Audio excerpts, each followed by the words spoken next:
রাব্বুল আলামিন দোয়া চেয়েছে, মা পরলোক গমন করেছে, বাবাও বেঁচে নেই। মাথার উপর থেকে বটগাছটা হারিয়ে গেছে, বটগাছের ছায়া হারিয়ে গেছে।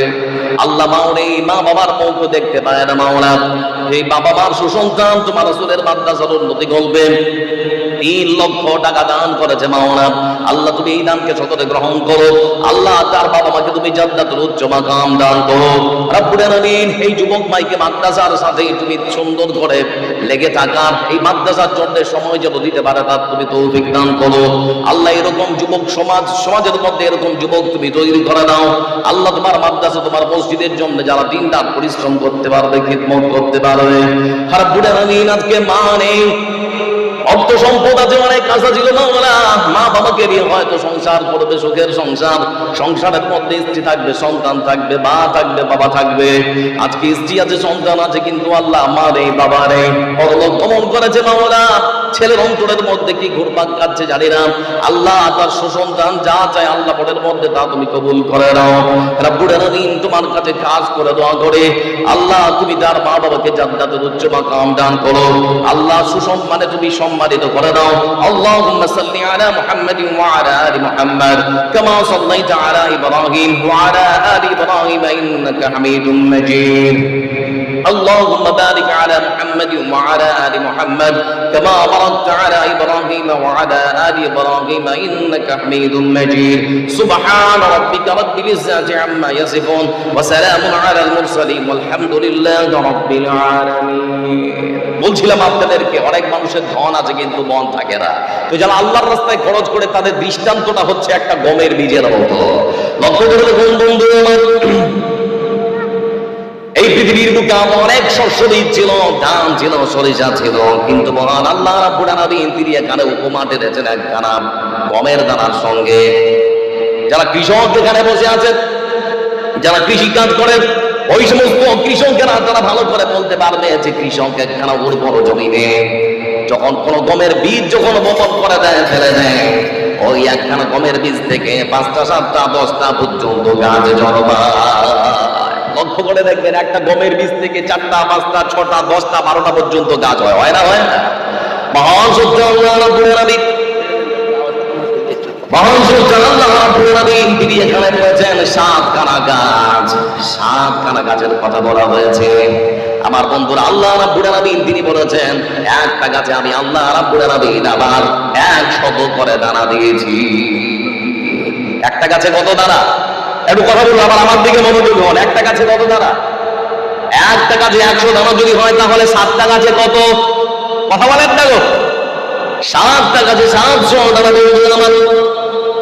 তার মানে হলো আল্লাহর পর বান্দা যদি আল্লাহর রাস্তায় ঠিক মতো তার অর্থ সম্পদ থেকে খরচ করতে পারে, মহান সত্য আল্লাহ রাব্বুল আলামিন, আল্লাহ রাব্বুল আলামিন যিনি বলেছেন বান্দারে তোমার 1 টাকাকে বাড়িয়ে 7 টাকা, আবার 7 টাকাকে বাড়িয়ে 700 টাকা কিংবা তার থেকেও বেশি নাকি আমি আল্লাহ তোমার আমলনামায় লিখে দিতে পারি। আল্লাহ পারেন না? পারেন না? আমার দিকে এদিকে ভাই এদিকে থাকা, আল্লাহ পারেন না? পারেন না? অবশ্যই আল্লাহ পারেন।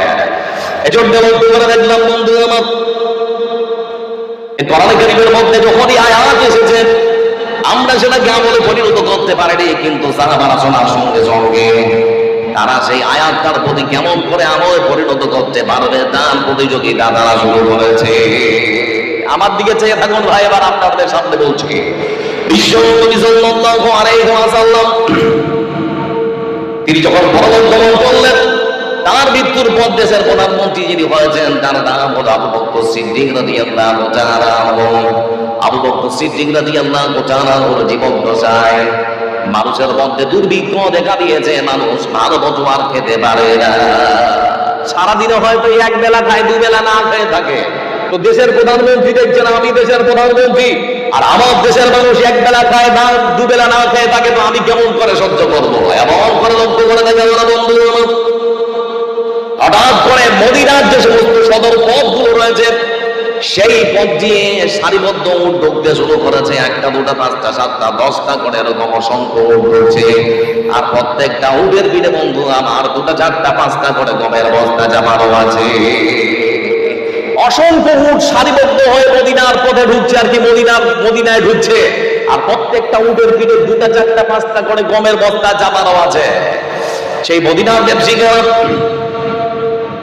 দৃশ্য দেখার পরে তারা তখন মনে মনে চিন্তা করলো আমাদের কাছে এটা হলো সুবর্ণ সুযোগ, যেমন করে হুকুমের চালানটা কিনে নিতে হবে আর মানুষের কাছে চড়া মূল্যে বিক্রি করতে হবে।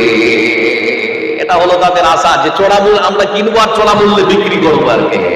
তারা খরচ দিতে শুরু করলো বিশাল বড় গমের চালান টাকা, বিশাল বড় গমের চালানটা আকার খরচ নিয়ে তারা দেখতে পেয়েছে বন্ধু বিশাল বড় গমের চালানটা যার তার নাম হলো হযরত উসমান রাদিয়াল্লাহু তাআলা। হযরত উসমানের বিশাল বড় গমের চালানটা আমার বন্ধু চলে গিয়েছে হযরত উসমান রাদিয়াল্লাহু তাআলার কাছে। যাওয়ার পরে বলতে শুরু করেছে হুজুর আপনার কাছে আসলাম বলে কি কারণে? ওই ব্যবসায়ীরা যখন বলতে শুরু করেছে আমরা তাকে শুনলাম এই বিশাল বড় গমের চালানটা নাকি বলে আপনার। বলে হ্যাঁ, বলে আমরা আপনার কাছে কিনতে এসেছি, বিক্রি করবে? বলে কত টাকা লাভ দিবে বলো? ওরা যখন বলে আপনাকে আমরা 50% লাভ দেব, 50% লাভে আপনার কাছে আমরা ওই গমের চালানটা কিনতে চাই। ঠিক সেই সময় হযরত উসমান রাদিয়াল্লাহু তাআলা বলছেন ভাই রে, এর থেকে বেশি যদি লাভ না দাও তাহলে পরে তোমাদের কাছে কম বিক্রি করবো না। বলে কত টাকা দিবেন বলেন? বলে তোমরা যদি সত্যি আমার কাছ থেকে বিশাল বড় গমের চালানটা কিনতে যাও তাহলে পরে তোমাদেরকে 1000 টাকা লাভ দিতে হবে। 1 টাকায় 10 টাকা, 10 টাকায় 1000, 10 টাকায় 1000 টাকা লাভ দিতে হবে। যদি তোমরা বেশি টাকা লাভ দিতে পারো তাহলে তোমাদের কাছে বিক্রি হবে, তাহলে পরে আমার গমের চালান তোমাদের কারোর কাছে বিক্রি করবো না। তো ব্যবসায়ীরা বলছে হুজুর বলেন কি, 1 টাকায় 10 টাকা, 10 টাকায় 1000 টাকা যদি দেই তাহলে তো আমাদের লাভই হবে না। বলে তাহলে তোমাদের কাছে বিক্রি করবো না। কারণ এমন একজন আছে যিনি আমাকে 1 টাকায় 7 টাকা, 7 টাকায় 700 টাকা লাভ দিতে চেয়েছেন। আমি মনে মনে চিন্তা করে যেতে পেরেছি আমার বিশাল বড় গমের চালানটা আমি তারই কাছে বিক্রি করে দেব। ওই সমস্ত লোকেরা তখন থেকে বলে হুজুর মদিনার মাটিতে এমন কে আছে আপনাকে 1 টাকায় 7 টাকা আবার 7 টাকায় 700 টাকা লাভ দিতে পারে? আমরা এত টাকা লাভ দিয়ে আপনার কাছে কিনতে পারবো না, কিন্তু একটা বার শুনতে চাই সেই মানুষটাকে, তার পরিচয় কি যে এত টাকা লাভ দিয়ে আপনার কাছে কিনবে? হযরত উসমান রাদিয়াল্লাহু তাআলা হুজুরি তখন বলেন ও ভাই আমার শুনে আমার এই বিশাল বড় গমের চালানটা যে আমাকে 1 টাকায় 7 টাকা 700 টাকায় বেশি লাভ দিতে চেয়েছেন তিনি আর কেউ নন, আকাশ আর জমিনের স্রষ্টা মহান শ্রদ্ধা আল্লাহ রাব্বুল আলামিন। আমি আমার আল্লাহর কাছে আমার বিশাল বড় গমের চালানটা বিক্রি করার জন্য রাজি হয়ে গেছি। চিন্তা করেছেন মানে আল্লাহ যে কোরআনে বলেছেন 1 টাকায় 7 টাকা, 7 টাকায় 700 টাকা, সেজন্য আল্লাহর কাছে বিক্রি করে দিয়েছে নিজের এত বড় গমের চালানটা। এজন্য আল্লাহ রাব্বুল আলামিন তিনি পবিত্র কোরআনে কারীমের আয়াতে আয়াতে বলেন লাউ তানালুল বিররা হাত্তা তুনফিকু মিম্মা তুহিব্বুন ওয়া মা তুনফিকু মিন শাইইন ফাইন্নাল্লাহা বিহি আলীম। আল্লাহ রাব্বুল আলামিন তিনি আমার আয়াতে বলেন পৃথিবীর ধর্মের মানুষেরা জন্ম শুনে নাও, তালগাছি গ্রামের ওই সমস্ত ধর্মের মানুষদেরকে লক্ষ্য করে বলা হচ্ছে তোমরা শুনে নাও আমি আল্লাহ রাব্বুল আলামিন তোমাদের যে ধন দিয়েছি, মাল দিয়েছি, সোনা দিয়েছি, চাঁদি দিয়েছি, টাকা দিয়েছি, পয়সা দিয়েছি, ওই সমস্ত মানুষদেরকে আল্লাহ রাব্বুল আলামিন সম্বোধন করে বলেন শুনে নাও তোমরা আমার রাস্তায় দান করার পরও ততক্ষণ পর্যন্ত নেকি পেতে পারো না যতক্ষণ না তোমরা তোমাদের অর্থ সম্পদের সব থেকে পছন্দনীয়, সব থেকে তোমাদের কাছে ভালো জিনিসটা আমার রাস্তায় দান করবে না। তার মানে হলো বন্ধু আল্লাহর বান্দাটা অর্থ সম্পদ আল্লাহর রাস্তায় খরচ করার পর ততক্ষণ পর্যন্ত নেকি পেতে পারে না যতক্ষণ বান্দাটা অর্থ সম্পদের সব থেকে ভালো জিনিসটা আল্লাহর রাস্তায় খরচ করবে না। আমার দিকে তাকান, এই আয়াতটা খালি এসেছে, খালি নাজিল হলো, ততক্ষণ লক্ষ্য করে দেখা গেছে মদিনার বাড়িতে ধনী মানুষদের মধ্যে থেকে একজন ধনী মানুষ যার নাম হলো আবু তালহা রাদিয়াল্লাহু তাআলা। আবু তালহা রাদিয়াল্লাহু তাআলা যতক্ষণ মসজিদ নববীর মধ্যে উপস্থিত হয় আমার রাসূলকে ডেকে বলছেন হুজুর আপনার কাছে আসলাম। বলে কেন? বলে আমি নাকি শুনেছি আপনার কাছে এমন একখান আয়াত এসেছে অর্থ সম্পদের সব থেকে দামি সম্পদ আল্লাহর রাস্তায় খরচ না করলে নাকি নেকি পাওয়া যাবে না। বলে হ্যাঁ এরকম তো একটা আয়াত এসেছে। তো কি বলছো বলো? আমার বন্ধুরা ততক্ষণ আবু তালহা রাদিয়াল্লাহু তাআলা আনহু তিনি তখন বলছেন, হুজুর আপনার কাছে আমি আসলাম, সত্যি যদি আল্লাহ রাব্বুল আলামিন আমাদের কাছে সব থেকে মূল্যবান সম্পদ কেনা চান, তাহলে পরে আমি আবু তালহা আমার সব থেকে মূল্যবান সম্পদ যেটা সেটা হলো আমার খেজুরের বাগান, বাইরওয়া নামক খেজুরের বাগানটা। আমার এই বিশাল বড় খেজুরের বাগানটা সব থেকে আমার পছন্দের, সব থেকে আমার কাছে দামি, আমার সব থেকে মূল্যবান এই খেজুরের বাগানটা আজকে আমি আল্লাহ রাস্তায় খরচ করে দিলাম। চিন্তা করা যায়? মানে যখনই শুনেছে যে আল্লাহর একটা কোরআনের মধ্যে আয়াত এসেছে যে সব থেকে মূল্যবান সম্পদ দিতে হবে, ততক্ষণ আপনারা রাজি হয়ে গেছে যেমন করে হোক জান্নাতটা কিনতে হবে। এজন্য বলতে যাচ্ছি বন্ধুরা, যারা এখানে বসে আছেন, আপনাদের গ্রামের অসংখ্য মানুষকে আল্লাহ রাব্বুল আলামিন ধন সম্পদ দিয়েছে, লক্ষ্য করে দেখুন এটা কিন্তু আপনার নয়, আল্লাহ রাব্বুল আলামিন আপনাকে দিয়েছে। আপনার হয়তো মনটা বুঝতে চাইছে যে আজকের রাতে জালসায় আপনি দান করছেন কি করছেন না। এজন্য আল্লাহ রাব্বুল আলামিন কোরআনের আরেক আয়াতে সুন্দর করে বলেন, ও পৃথিবীর মানুষরা তোমরা শুনে নাও, আমার সঙ্গে কি তোমরা ব্যবসা করতে রাজি হবে? এমন একখানা ব্যবসার কথা আমি আল্লাহ রাব্বুল আলামিন তোমাদেরকে বলে দেব। এমন একখানা ব্যবসা তোমরা যদি আমার সঙ্গে করতে চাও, কোনোদিন কোনো লোকসান হবে না, শুধু লাভ আর লাভ। সমাজে অনেক ধরনের ব্যবসা আছে, গরুর ব্যবসা, ছাগলের ব্যবসা, কাঁচামালের ব্যবসা, অনেক ব্যবসা। যত ব্যবসা হোক না বন্ধু আমার, লাভও হতে পারে লোকসানও হতে পারে, এরকম সন্দেহ সম্ভাবনা আছে না রে? কথা বলে। কিন্তু মহান আল্লাহ রাব্বুল আলামিন তিনি বলেছেন, বান্দা শুনে নাও, এমন একখানা ব্যবসার কথা আমি তোমাদের বলে দেব, সেই ব্যবসা যদি তোমরা আমার সঙ্গে করতে পারো, কোনোদিন তোমরা ঠকবে না। কি সেই ব্যবসা? আল্লাহ বলছেন, আল্লাহ রাব্বুল আলামিন তিনি পবিত্র কোরআনে কারীমের মধ্যে বলেন, ইন্নাল্লাহা ইশতারা মিনাল মুমিনিনা আনফুসাহুম ওয়া আমওয়ালাহুম বিআন্না লাহুমুল জান্নাহ।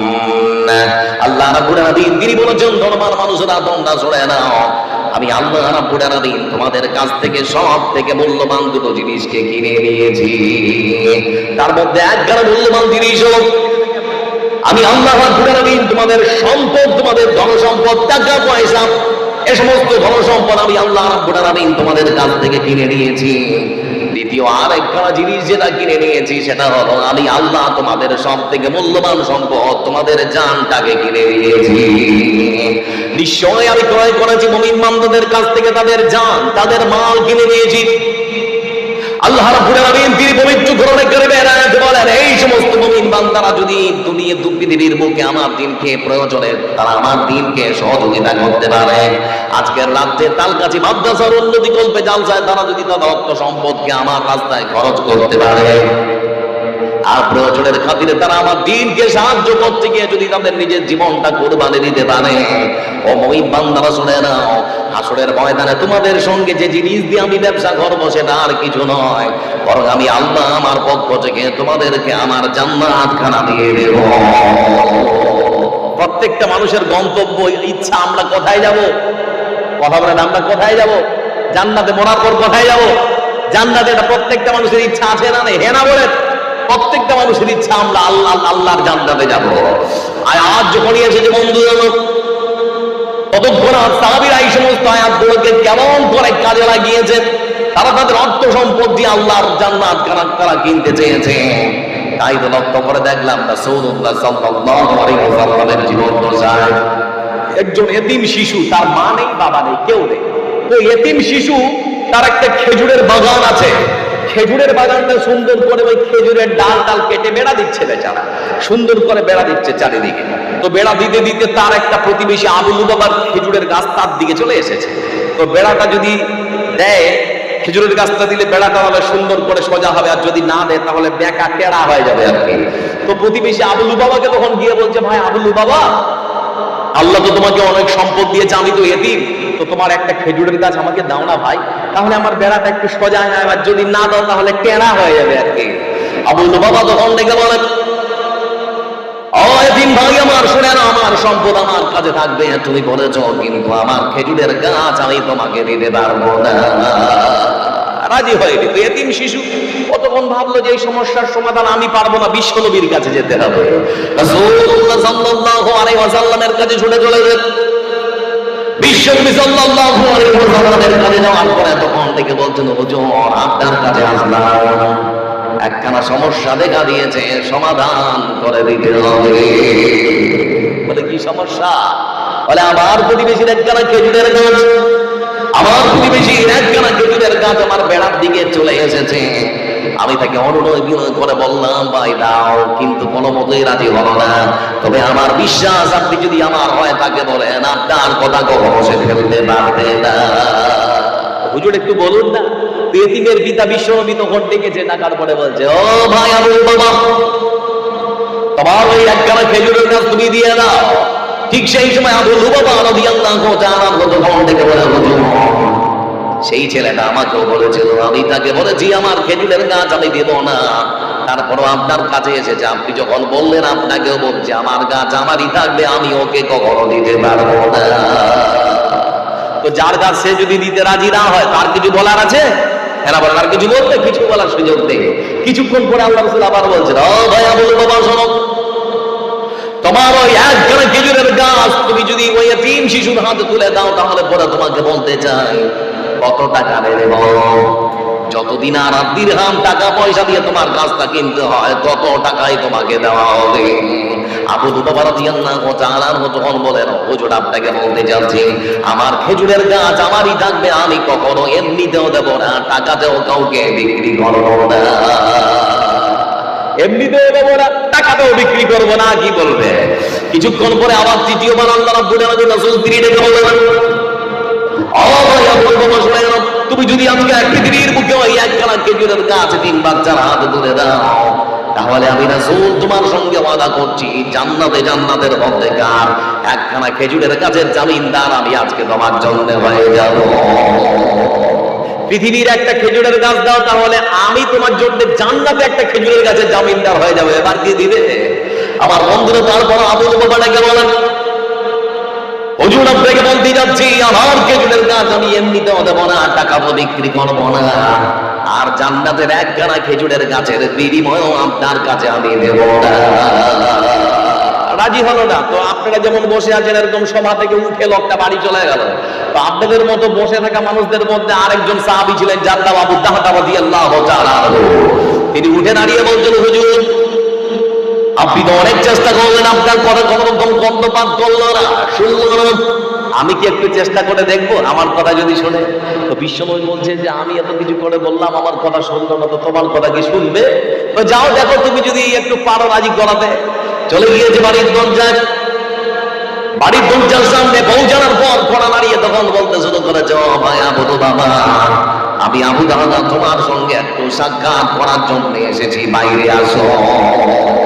ভেতর থেকে আওয়াজ দিয়ে তখন আবু লুবাবা ডেকে বলে, ভাই আমার কথা যদি সত্যি থাকে তাহলে পরে তোমার সঙ্গে সাক্ষাৎ করবো, আর আবার যদি খেজুরের গাছ দিয়ে কথা বলতে চাও তাহলে পরে তোমার সঙ্গে সাক্ষাৎ করবো না। একটু আসো, তো কথা আছে, একটু আসো আসো। বাইরে যেই এসেছে বন্ধু আমার, ততক্ষণ ধপ করে হাতটা আছে ভেতরে, তখন বলতে শুরু করেছে, ভাই আবু লুবাবা রে, তোমার সঙ্গে দুনিয়ার কোনো আলোচনা করতে আসেনি, ওই খেজুরের গাছটা নিয়ে তোমার সঙ্গে আলোচনা করতে এসেছি। বলে মাথা ঠিক আছে তোমার? মাথা? বলে কেন? বলে বিশ্বনবীকে বলে আসলাম দিব না, তো তুমি কিসের জন্য এসেছো? তুমি কি মনে করেছো তোমাকে দেবো? তখন আবু দাউদ রাদিয়াল্লাহু তাআলা তিনি বলেন, ও ভাই আবু লুবাবা শুনে তোমাকে বলতে যাচ্ছি যেটা সেটা তুমি ভালো করে শোনো, তারপরে তুমি যদি রাজি না হও আমার কিছুই বলার থাকবে না। ভাই আবু লুবাবা রে, তোমার কাছে আমার প্রশ্ন, মদিনার মাটিতে সব থেকে বড় যে খেজুরের বাগানটা আছে সেটা কার? তোমার কাছে আমার প্রশ্ন। আবু লুবাবা তখন থেকে বলে, মদিনার সব থেকে বড় খেজুরের বাগানটা হলো যার, সেটা হলো তোমার। ও ভাই আবু লুবাবা, তুমি যাও সেই বিশাল বড় খেজুরের বাগানটার মধ্যে একখানা রাজপ্রাসাদ, একখানা অট্টালিকা রয়েছে, সেটা কার? বলে সেটাও তোমার। তুমি কি জানো সেই বাড়িটার মধ্যে একখানা সুন্দর মিষ্টি পানির কুয়া রয়েছে, সেটা কার? বলে সেটাও তোমার। বলে ও ভাই আবু লুবাবা, আজকে যদি তোমার অর্থ সম্পদের একখানা খেজুরের গাছ আমার হাতে তুলে দাও, তাহলে পরে বিশাল বড় খেজুরের বাগানটা, বাগানের মধ্যে বিশাল বড় রাজপ্রাসাদ, তার মিষ্টি পানির কুয়াটা, সব কিছু তোমাকে